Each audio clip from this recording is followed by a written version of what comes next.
அந்த படத்திற்கு தேசிய விருதும் கொடுக்கப்பட்ட ஒரு விஷயம். இப்போ எந்த பிரச்சனையும் வராதுன்னு தான் நீங்கள் சொன்னது மாதிரி தமிழில் ரீமேக் பண்ணுறாங்க. பட் இங்கே பிரச்சனைகள் வருது. எதனால் வருது?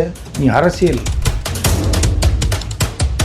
மேல்முறையீடுக்கு உச்சநீதிமன்றத்துக்கு ப்ரொடக்ஷன் ஹவுஸ் போயிருக்காங்க. பட் அது இன்னைக்கு எடுத்துக்கொள்வோன்னு எதிர்பார்க்கப்பட்டது இது வரைக்குமே எடுத்துக்கொள்ளப்பல. காரணம் சிபிஐ என்கொயரியில் விஜய் அவர்களால் ஸோ ஓரலாக பேச்சின் மூலமாக சில கேள்விகள் கேட்கப்படுது, பதில் சொல்லிட்டு இருக்கா. அப்போ எழுத்துப்பூர்வமாகவும் கேட்டிருக்காங்க. அதுக்கு அவர் எழுத்துப்பூர்வமாக ஒரு ஆன்சர் பண்ணுறாரு. தமிழ் துறையுமே அழிந்து போகக்கூடிய சூழ்நிலைக்கு மாறப்படும் அப்படின்னு தமிழ் துறைகளுக்கு மிகப்பெரிய ஒரு பேராபத்து இது. ஆனால் விஜய் ஒரு முடிவு பண்ணியிருக்கிறதா ஒரு தகவல் வந்துட்டு ஜனநாயகம் படம் ஓடிடிக்கு ஸ்ட்ரைட்டாக படம் ஆச்சு.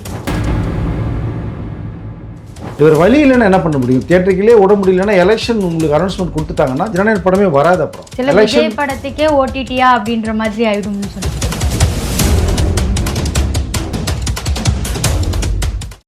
காந்தம் மீடியா நேயர்களுக்கு வணக்கம். நான் உங்கள் விஜய் யாஸ்மின். இன்னைக்கு நம்மளுடைய சீனியர் ஜேர்னலிஸ்ட் வெங்கி சார் அவர்கள் தான். வணக்கம் சார். வணக்கம். எப்படி சார் இருக்கீங்க? சார், ஒரு பக்கம் தளபதியோட ஜனநாயகன் படம் கடைசி படம் விடமாட்டீங்களா, போட்டு தொலைங்களையா அப்படின்ற அளவுக்கு ஒரு பக்கம் போயிட்டு இருந்தாலும் இன்னொரு பக்கம் சிபிஐ விசாரணைக்கு போயிட்டு இருக்காரு.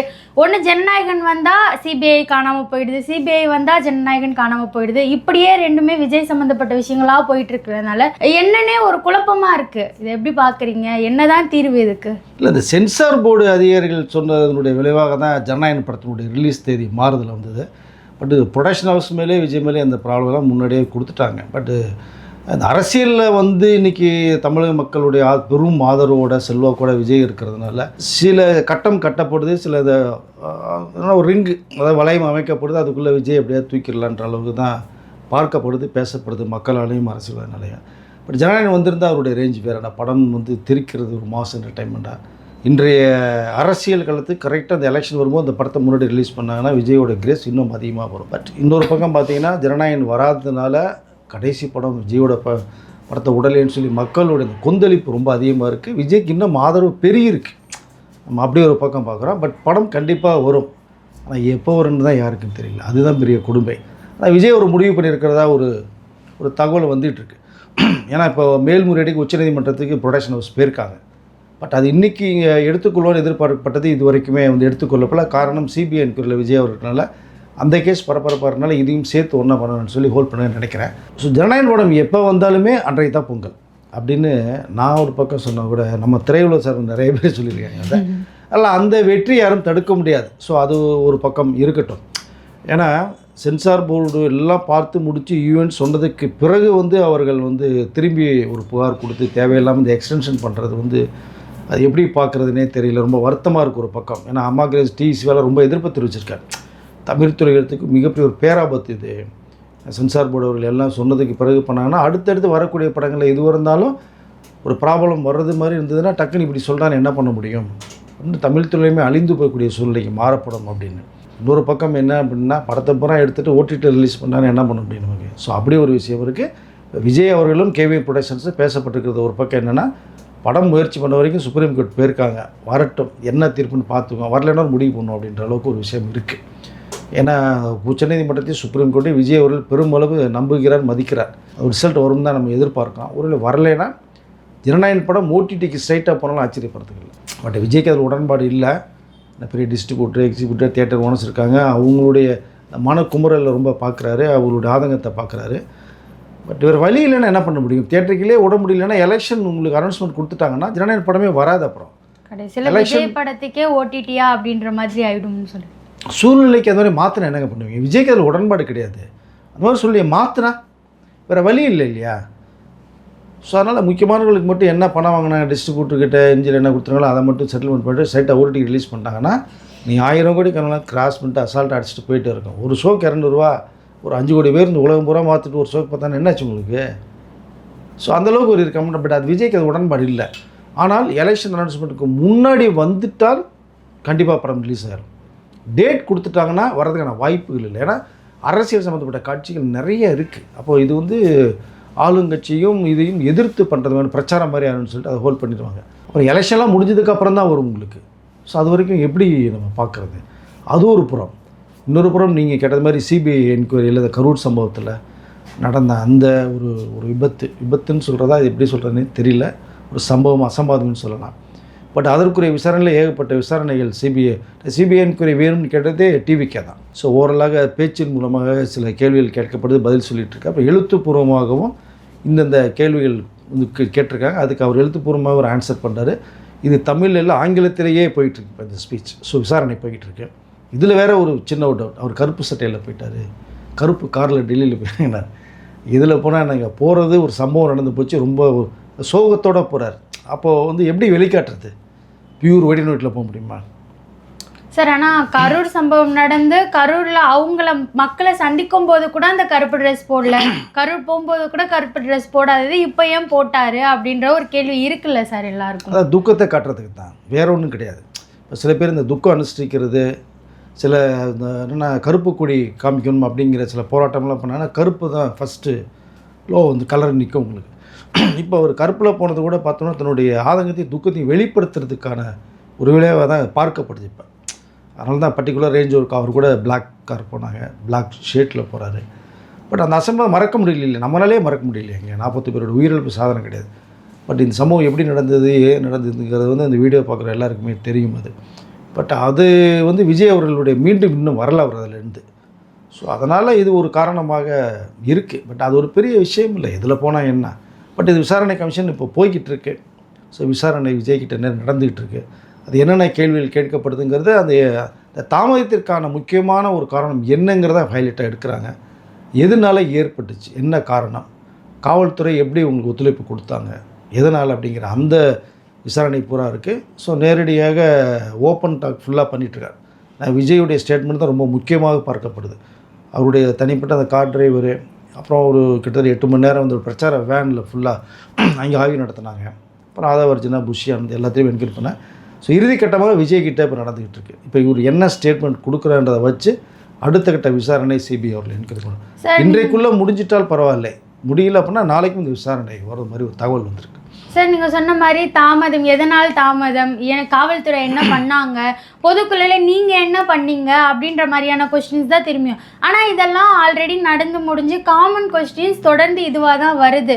முக்கியமானது என்ன கேட்டிருக்காங்க அப்படின்னா இன்ன வரைக்குமே கொஸ்டின்ஸ் லீக் ஆகலை. அப்படி ஏதாச்சும் கேட்க வாய்ப்பு இருக்கா? இல்லை, அந்த சம்பவங்கள் தொடர்பாக தான் போகுது. முக்கியமான நிகழ்ச்சினா எல்லாருக்குமே தெரியும் என்ன நடந்ததுங்கிறது. அப்போது ஒருத்தர் ஆன்சர் வேணும். இப்போ வந்து இது வந்து கேள்விகளாகவே இருக்கு இல்லையா.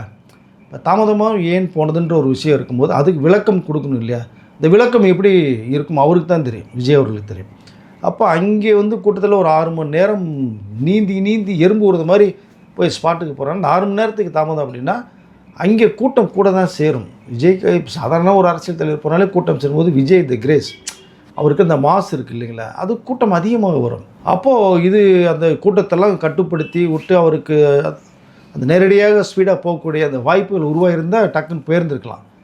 அதுதான் கேள்விகள் வரும். இப்போ அதான் கேள்வி, இப்போ நீங்கள் கேட்டால் தான் கேள்வி. அங்கேயும் தாமதத்திற்கு என்ன காரணம், உங்களால் காரணமாக இல்லை காவல்துறை ஒத்துழைப்பு வந்து எந்தளவு கொடுக்கப்பட்டது அப்படிங்கிற விஷயமெல்லாம் பேசப்படும்.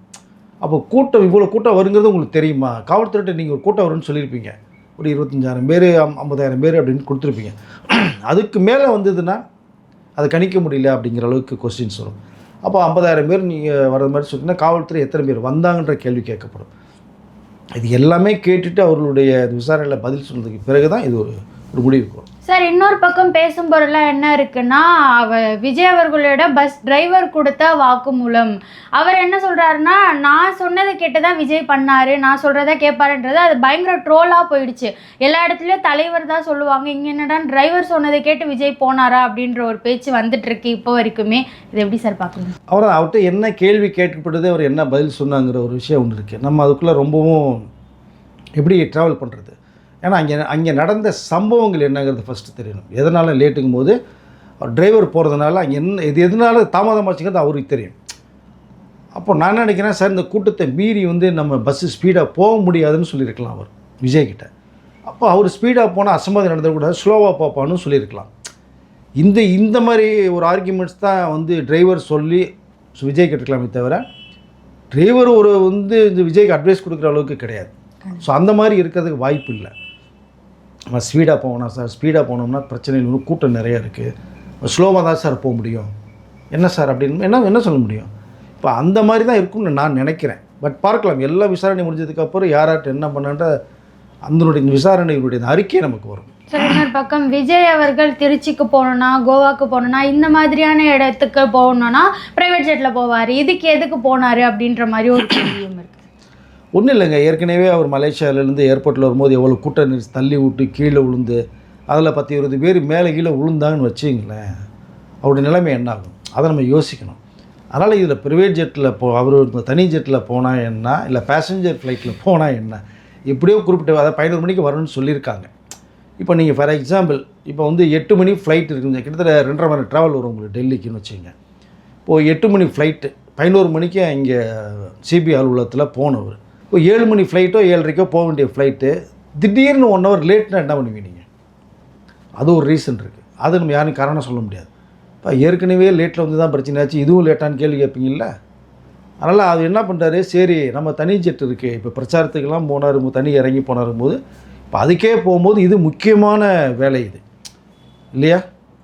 ஸோ இது ரொம்ப ரொம்ப முக்கியமாக பார்க்கக்கூடிய ஒரு. அதனால் இது டயத்துக்கு போகணுன்னு சொல்லி அவர் கிட்டத்தட்ட ஒரு 7:30க்கே இங்கேருந்து தனி ஜெட்டில் புறப்பட்டு அவர் 10-10:00க்கெல்லாம் போயிட்டதா ஒரு தகவல்.